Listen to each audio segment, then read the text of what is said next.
Friends, कैसे हैं आप सब। आई होप आप सभी लोग बहुत अच्छे होंगे, बहुत अच्छे से अपनी तैयारी कर रहे होंगे। तो दोस्तों, ये हमारे प्रैक्टिस सीरीज़ का वीडियो नंबर 4 है। अगर आपने पहले का 3 वीडियो नहीं देखा तो प्लीज़ उन वीडियो को देख लेना। तो चलिए आज का वीडियो शुरू करते हैं। आज का पहला क्वेश्चन है,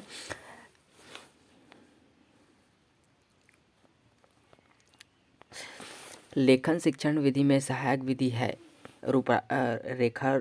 रूपरेखा अनुकरण विधि, मंटेसरी विधि, उपरोक्त सभी स्वतंत्र अनुकरण विधि। तो इसका सही जो आंसर हो जाएगा ऑप्शन नंबर डी, उपरोक्त सभी हो जाएगा। ठीक है, चलिए अगला क्वेश्चन देखते हैं। अगला क्वेश्चन है, स्कूल आने वाले बच्चों में भाषा सीखने की प्रक्रिया में क्या शामिल नहीं किया जाना चाहिए। इसमें बोल रहा है क्या नहीं शामिल किया जाना चाहिए। पहला है, शिक्षक भाषा को अक्षर, उच्चारण, व्याकरण आदि में बांटकर बच्चों को पढ़ाए। पढ़ने लिखने की जो सामग्री हो वह सार्थक हो और बच्चे के स्तर की हो। पढ़ने लिखने की सामग्री दी जाए वो बच्चों के परिचित भाषा में हो। डी, शिक्षक बच्चों के साथ सार्थक संवाद करे और उनकी बातों को प्यार से सुने और उन्हें लोगों की बातचीत सुनने का मौका दे। तो इसका सही जो आंसर हो जाएगा क्या हो जाएगा, ऑप्शन नंबर ए जो है इसका सही आंसर हो जाएगा। ठीक है, चलिए अगला क्वेश्चन। विद्यालय शिक्षा के बुनियादी व प्राथमिक चरण में व्याकरण के शिक्षण अधिगम के लिए कौन सा तरीका उपयुक्त नहीं है। उपयुक्त नहीं है, ठीक है। ऑप्शन है, वर्णनकारी शब्दों के रूप में विश्लेषणों का परिचय देना, सर्वोत्तम संदर्भ में व्याकरण के उदाहरण प्रस्तुत करना, फिर नियम बनाना, संज्ञाओं का नामकरण शब्दों के रूप में परिचय देना, सर्वप्रथम व्याकरणिक अवधारणाओं के नियम का परिचय देना। तो इसका सही जो आंसर हो जाएगा ऑप्शन नंबर डी हो जाएगा। ठीक है, चलिए अगला क्वेश्चन देखते हैं। अगला क्वेश्चन है, एक समावेशी कक्षा में कौन सा कथन भाषा शिक्षण के सिद्धांतों के प्रतिकूल है। ठीक है, पहला ऑप्शन इसमें, भाषा परिवेश में रहकर अर्जित की जाती है। प्रिंट समृद्ध माहौल भाषा सीखने में सहायक होती है। व्याकरण के नियम सिखाने से बच्चों का भाषा विकास शीघ्रता विधि। बच्चे परिवेश से प्राप्त भाषा का ग्रहण करते हुए भाषा प्रयोग के नियम बना सकते हैं। तो इसका सही जो आंसर हो जाएगा वो हो जाएगा ऑप्शन नंबर सी, इसका सही आंसर हो जाएगा। ठीक है, चलिए अगला क्वेश्चन देखते हैं। संचारात्मक पद्धति की प्रमुख इकाई है, कौन सा इकाई है। वो शब्द है, शब्द क्रम है, वाक्य है और वर्ण है। तो इसका सही जो आंसर हो जाएगा ऑप्शन नंबर बी, वाक्य। ऑप्शन नंबर बी, वाक्य इसका सही आंसर हो जाएगा। ठीक है, चलिए अगला क्वेश्चन देखते हैं। अगला क्वेश्चन है, किंडरगार्टन प्रणाली शिक्षण के किस सिद्धांत पर आधारित है। क्रियाशीलता या करके सीखने पर, रुचि के सिद्धांत पर, अग्रशीलता के सिद्धांत पर, चयन के सिद्धांत पर। तो इसका सही जो आंसर हो जाएगा ऑप्शन नंबर ए, ये क्रियाशीलता पर आधारित है। ठीक है, चलिए अगला क्वेश्चन है, शिक्षण सूत्रों के प्रयोग से शिक्षण प्रक्रिया में निम्नलिखित लाभ होता है। पहला, शिक्षण गुणवत्ता में वृद्धि, पथ प्रदर्शन में सहायक, सुचारू रूप से शिक्षण, उपरोक्त सभी। तो इसका जो सही आंसर हो जाएगा ऑप्शन नंबर डी, उपरोक्त सभी इसका सही आंसर हो जाएगा। चलिए अगला क्वेश्चन है, वर्तमान शिक्षा का केंद्र बिंदु। वर्तमान शिक्षा का केंद्र बिंदु कौन है। व्यापक, बालक, विद्यालय, अध्यापक। तो इसका सही जो आंसर है वो है, आप लोग सभी लोग जानते हो क्या है, बालक। ठीक है, केंद्र बिंदु कौन है, बालक है। अगला क्वेश्चन, बालक द्वारा किसी वस्तु को उत्सुकता से देखे जाने पर आप से भी इसी प्रकार की अपेक्षा रखता है। पहला, आपको उपेक्षा करना चाहिए, आपको अपेक्षा को पूरा करना चाहिए। कौशल के विकास में इनकी कोई भूमिका नहीं। आपको साथ के बालकों को दिखाने के लिए कहना चाहिए। तो इसका सही जो आंसर हो जाएगा वो हो जाएगा ऑप्शन नंबर बी। ठीक है, अगला क्वेश्चन है, छात्रों से उत्तर निकलवाने में सहायक होती है। छात्रों को उत्तर निकलवाने से सहायक होती है। कौशल शिक्षण, शिक्षण सूत्र, शिक्षण प्रविधियां, उपरोक्त सभी। तो इसका जो सही आंसर हो जाएगा ऑप्शन नंबर बी, शिक्षण सूत्र इसका सही आंसर हो जाएगा। ठीक है, चलिए अगला क्वेश्चन, शिक्षण सूत्र पथ प्रदर्शन करते हैं जिसमें सिद्धांत से व्यवहार में सहायक के लिए अपेक्षा की जाती है। यह कथन है, यह किसका कथन है। ये कथन है ऑप्शन नंबर ए, ये इसका सही आंसर हो जाएगा। ठीक है, चलिए अगला क्वेश्चन देखते हैं। अगला क्वेश्चन है संश्लेषण विश्लेषण में संश्लेषण सूत्र का प्रयोग निम्नलिखित विषय में किया जाता है। इतिहास के विषय में, भूगोल के विषय में, संगीत के विषय में, संस्कृत के विषय में। तो इसका सही जो आंसर है वो है ऑप्शन नंबर ए, इतिहास के विषय में। अगला क्वेश्चन, व्याख्या उन तथ्यों, नियमों या अन्य संबंधों का स्पष्टीकरण है जिसका शिक्षक चाहता है कि श्रोता उसे समझे। यह कथन किसका है? ये जो कथन है वो है ऑप्शन नंबर सी का, रूसो का। ठीक है, इसका सही आंसर हो जाएगा रूसो। अगला क्वेश्चन, पहली कक्षा में लिखना अंतर्गत आता है दिल का, चित्र का, खेल का, चित्र बनाना। तो ये जो आता है वो है डी, चित्र बनाना में। ऑप्शन नंबर डी इसका सही आंसर हो जाएगा। ठीक, चलिए अगला क्वेश्चन, शिक्षण पुनर्बलन की आस्मिकताओं का क्रम है। यह परिभाषा है option number A, BF Skinner का। अगला क्वेश्चन है प्राथमिक स्तर पर पढ़ना सीखने में सबसे कम महत्वपूर्ण है। अक्षरों को पहचानना, संदर्भ के अनुसार अर्थ अनुमान लगाना, पढ़ने का उद्देश्य। तो इसका सही जो आंसर है वो है ऑप्शन नंबर ए, अक्षरों की पहचान। इसमें बोल रहा है सबसे कम, इसलिए इसमें हम क्या करेंगे, इसको लेंगे। अगर ये कम नहीं रहता तो हम किसको लेते, इसमें दूसरे को लेते। ठीक, चलिए अगला क्वेश्चन है किंडरगार्टन प्रणाली का आविष्कार किसने किया था? तो किंडरगार्टन प्रणाली का आविष्कार किसने किया था? ये किया था सी, फ्रेबेल ने।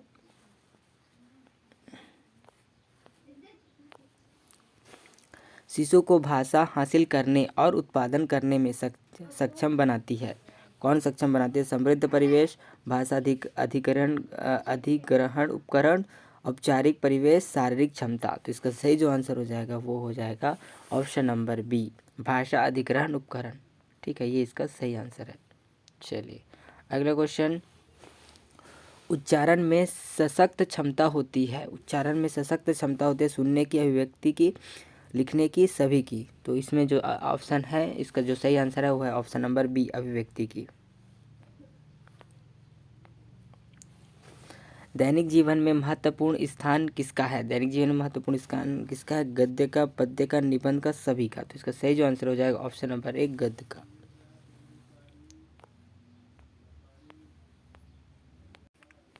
अगला क्वेश्चन है उच्चारण शिक्षण का उपयुक्त अवसर, प्राथमिक, माध्यमिक, स्नातक, तीनों। तो इसका सही आंसर हो जाएगा ऑप्शन नंबर ए, प्राथमिक। अगला क्वेश्चन है कक्षा 1 से 3 में सहारा लिया जाता है।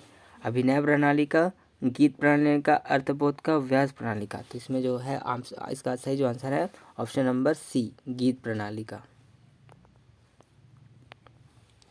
अगला क्वेश्चन है बच्चे भाषा का अधिग्रहण करते हैं अवचेतन रूप से, औपचारिक रूप से, नियमों की जानकारी के साथ, उपरोक्त सभी। तो इसका जो सही जो ऑप्शन हो जाएगा वो ऑप्शन नंबर ए, अवचेतन रूप से। अगला क्वेश्चन है मंटेसरी प्रणाली का आविष्कार किसने किया? मंटेसरी प्रणाली का आविष्कार किसने किया था? तो ये किया था मरिया मंटेसरी ने। अगला क्वेश्चन है किसने कहा था मेरा विचार है कि पाठशाला के जीवन में अंतिम वर्ष तक लिखित कार्य की अपेक्षा मौखिक कार्य उपयोगी सिद्ध होता है। तो ये किसने कहा था? ये कहा था ऑप्शन नंबर ए ने। ठीक है, इसका सही आंसर हो जाएगा। अगला क्वेश्चन है स्कूल जाने से पहले बच्चे भाषाओं को सुनने बोलने के साथ लिख सकते हैं, पढ़ सकते हैं, समझ सकते हैं, रट सकते हैं। तो दोस्तों अगला क्वेश्चन है, देखिए यहाँ पे स्कूल जाने से पहले बच्चे भाषाओं को सुनने बोलने के साथ लिख सकते हैं, पढ़ सकते हैं, समझ सकते हैं, रट सकते हैं। तो इसका सही आंसर क्या हो जाएगा? इसका सही जो आंसर हो जाएगा वो हो जाएगा ऑप्शन नंबर सी जो है इसका सही आंसर हो जाएगा। पढ़ने, हाँ, इसका सही आंसर ऑप्शन नंबर सी हो जाएगा। अगला क्वेश्चन है मनुष्य ने शब्दों की खोज अपनी भावनाओं को उजागर करने के लिए की होगी। यह कथन किसका है? यह कथन जो है सत्य है, असत्य है, निरर्थक है, उपरोक्त में से कोई नहीं। तो इसका जो सही आंसर है वो है ऑप्शन नंबर ए। ये क्या है? सत्य है। ये कथन क्या है? सत्य है। ठीक है, चलिए अगला क्वेश्चन देखते हैं। अगला क्वेश्चन है, वर्तमान में मातृभाषा की शिक्षा किस विधि से दी जाती है? अप्रत्यक्ष विधि से, प्रत्यक्ष विधि से, संरचनात्मक विधि से, इनमें से कोई नहीं। तो इसका सही जो आंसर है ऑप्शन नंबर सी जो है, संरचनात्मक विधि से। ठीक है, चलिए अगला क्वेश्चन देखते हैं। अगला क्वेश्चन है, हिंदी भाषा के प्रति रुचि उत्पन्न करना यह उद्देश्य है। ये उद्देश्य है माध्यमिक स्तर के छात्रों के लिए, जूनियर स्तर के छात्रों के लिए, प्राथमिक स्तर के छात्रों के लिए, उच्च स्तर के छात्रों के लिए। इसका सही जो आंसर है वो है ऑप्शन नंबर सी, प्राथमिक स्तर के छात्रों के लिए। ठीक है, चलिए अगला क्वेश्चन है, भाषा अर्जन क्षमता किसके साथ संबंधित है? ठीक है, ब्रूनर, चॉम्स्की, स्किनर, जीन पियाजे। तो ये किसके साथ है? ऑप्शन नंबर सी, चॉम्स्की के साथ। ठीक है, चलिए अगला क्वेश्चन हमारा, साहित्य में रुचि उत्पन्न की जा सकती है। साहित्य में कैसे रुचि उत्पन्न की जा सकती है? वाद विवाद प्रतियोगिता, अंताक्षरी, कवि दरबार, उपरोक्त सभी। तो इसका सही जो आंसर है ऑप्शन नंबर डी, उपरोक्त सभी। ठीक है, चलिए अगला क्वेश्चन देखते हैं। अगला क्वेश्चन है, प्राथमिक स्तर पर भाषा सीखने में भाषा संबंधी कौन सा संसाधन सर्वाधिक महत्वपूर्ण है? बाल साहित्य, समाचार, कंप्यूटर, टेलीविज़न। तो इसका जो सही आंसर है वो है ऑप्शन नंबर ए, बाल साहित्य। ठीक है, चलिए अगला क्वेश्चन देखते हैं हम। अगला क्वेश्चन है, मातृभाषा का अर्थ है, ठीक है, परिवार की भाषा, माँ की भाषा, पिता की भाषा, उपरोक्त सभी। तो इसका सही जो आंसर है ऑप्शन नंबर डी, उपरोक्त सभी। चलिए अगला क्वेश्चन देखते हैं। अगला क्वेश्चन है, छोटे बच्चों को विभिन्न भाषाओं के अर्जन के लिए टीवी के सामने बैठा देने से बालक विभिन्न भाषाएं अर्जित कर लेते हैं। यह कथन सत्य है, असत्य है? भाषा अर्जन को अच्छे से परिभाषित करता है, भाषा अर्जन के लिए परिवेश का निर्माण करता है। तो इसका सही जो आंसर हो जाएगा वो हो जाएगा ऑप्शन नंबर बी, असत्य है। ठीक है, चलिए अगला क्वेश्चन देखते हैं। अगला क्वेश्चन है, छोटे बाल शिशु लेखन, क्वेश्चन है आपके सामने, शिशु के लेखन क्रिया की शुरुआत किस प्रकार होती है? टेढ़ी मेढ़ी लकीरों से, शुद्ध शब्दों से, सुंदर आकारों से, इनमें से कोई नहीं। तो इसका सही जो आंसर हो जाएगा ऑप्शन नंबर ए, टेढ़ी मेढ़ी लकीरों से। ठीक, चलिए अगला क्वेश्चन देखते हैं।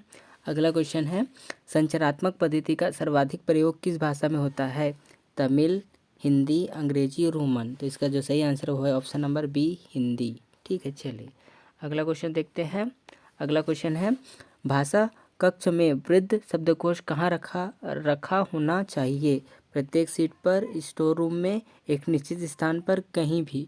इसका जो सही आंसर हो जाएगा वो हो जाएगा ऑप्शन नंबर सी, एक निश्चित स्थान पर। ठीक है, चलिए अगला क्वेश्चन देखते हैं।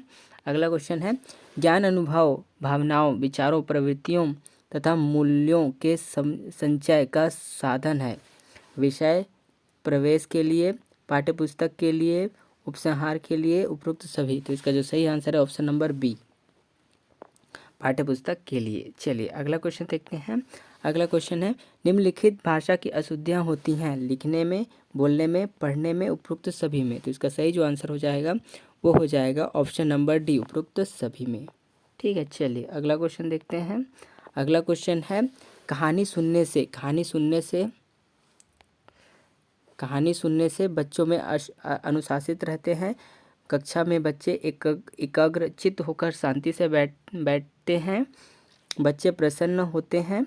बच्चे की कल्पना शक्ति का, चिंतन शक्ति का विकास होता है। तो इसका जो सही आंसर हो जाएगा वो हो जाएगा ऑप्शन नंबर डी, बच्चों की कल्पना शक्ति व चिंतन शक्ति का विकास होता है। ठीक है, चलिए अगला क्वेश्चन देखते हैं।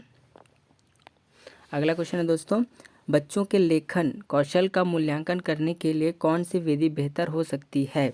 कौन सी बेहतर हो सकती है? अपने अनुभव को लिखाना, सुंदर लेख का अभ्यास, श्रुति लेख, पाठ आधारित प्रश्नों का उत्तर लिखना।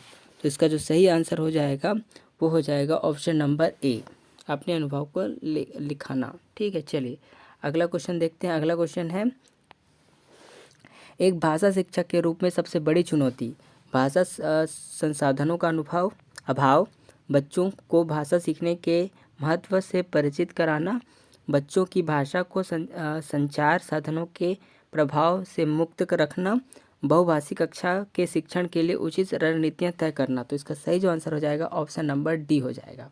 ठीक है, ऑप्शन नंबर डी इसका सही आंसर हो जाएगा। ठीक है, अगला क्वेश्चन देखते हैं। हिंदी भाषा का शिक्षण शिक्षक को किससे शुरू करना चाहिए?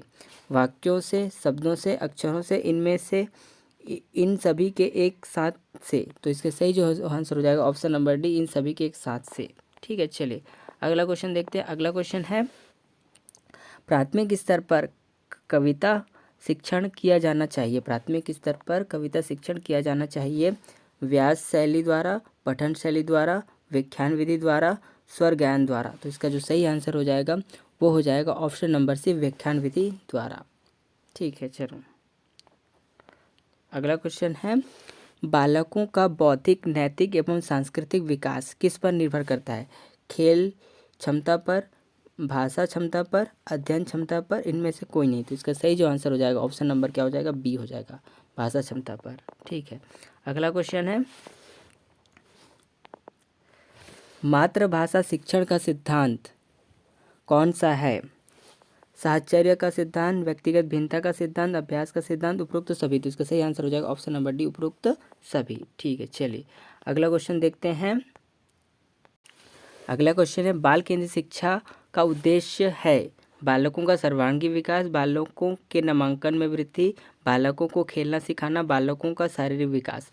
तो इसका सही जो आंसर है ऑप्शन नंबर है, बालकों का सर्वांगीण विकास। ठीक है, चलो अगला क्वेश्चन है, संज्ञानात्मक क्षेत्र से संबंधित नहीं है। ठीक है, जानना, चिंतन करना, समयबद्धता, समझना। तो इसका सही आंसर हो जाएगा ऑप्शन नंबर बी, समयबद्धता। ऑप्शन नंबर सी हो जाएगा इसका, समयबद्धता। ठीक है, चलो उसके बाद अगला क्वेश्चन है, पढ़ने से पूर्व लिखना सिखाना चाहिए, यह किसने प्रतिपादित किया? ठीक है, पढ़ने से पहले क्या लिखना सिखाना चाहिए, किसने प्रतिपादित किया? तो ये किसने किया? मरियम मोंटेसरी ने। ठीक है, चलिए अगला क्वेश्चन है, प्राथमिक स्तर पर बच्चों की भाषा शिक्षा के संदर्भ में निम्नलिखित में से कौन सा कथन असत्य है? इसमें असत्य है, ये ध्यान रखना है। पहला है, सुधार के नाम पर की जाने वाली टिप्पणी और निरर्थक अभ्यास से बालों में अरुचि उत्पन्न हो सकती है। दूसरा, बच्चे समृद्ध भाषा परिवेश में सहज और सतत रूप से भाषा में परिमर्जन कर लेंगे। बच्चे की भाषा संकल्पना और विद्यालय में प्रचलित भाषा परिवेश विरोधाभास ही भाषा सीखने में सहायक होती है। चौथा, भाषा की जटिल और समृद्ध संरचनाओं के साथ विद्यालय में प्रवेश। तो इसका सही आंसर हो जाएगा ऑप्शन नंबर सी, इसका सही आंसर हो जाएगा। ठीक है, चलिए अगला क्वेश्चन देखते हैं।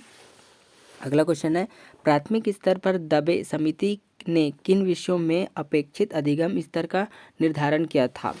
गणित, भाषा अध्ययन, पर्यावरण अध्ययन, उपरोक्त सभी। तो इसका सही जो आंसर हो जाएगा ऑप्शन नंबर डी हो जाएगा, उपरोक्त सभी। ठीक है, चलिए अगला क्वेश्चन देखते हैं, निम्न में से कौन सी भाषा देव भाषा है? पाली, संस्कृत, हिंदी, इनमें से कोई नहीं। तो इसका सही जो आंसर हो जाएगा ऑप्शन नंबर बी, संस्कृत। ठीक है, इसका सही आंसर हो जाएगा। चलिए अगला क्वेश्चन, मातृभाषा को प्राथमिक स्तर पर पाठ्यक्रम में स्थान दिया जाना चाहिए। ठीक है, कितना % दिया जाना चाहिए? 10%, 30%, 20%, 50%। इसका सही आंसर हो जाएगा ऑप्शन नंबर बी, 30%। ठीक, चलिए अगला क्वेश्चन देखते हैं। अगला क्वेश्चन है, NCERT की स्थापना, जो NCERT इसकी स्थापना कब हुई थी? तो इसकी स्थापना हुई थी 1961 में। ठीक है, चलो अगला क्वेश्चन है, भारतीय बालक को भाषा सिखाना होता है। मातृभाषा का क्षेत्रीय भाषा, अंग्रेजी भाषा, हिंदी क्षेत्र में हिंदी भाषा, उपरोक्त सभी। तो इसका सही आंसर हो जाएगा ऑप्शन नंबर डी, उपरोक्त सभी। ठीक है, चलिए अगला क्वेश्चन देखते हैं। अगला क्वेश्चन है, हिंदी भाषा को मानते हैं रूप विज्ञान, ध्वनि विज्ञान, दोनों, इनमें से कोई नहीं। तो इसका सही आंसर हो जाएगा ऑप्शन नंबर सी, दोनों, रूप विज्ञान और ध्वनि विज्ञान। ठीक है दोस्तों, चलिए अगला क्वेश्चन है, किंडरगार्टन प्रणाली का आविष्कार किसने किया? डाल्टन ने, मोंटेसरी ने, फ्रेवेल ने, ड्यूवी ने। तो इसको किसने किया था? इसको क्या था? फ्रवेल ने। ऑप्शन नंबर सी इसका सही आंसर हो जाएगा।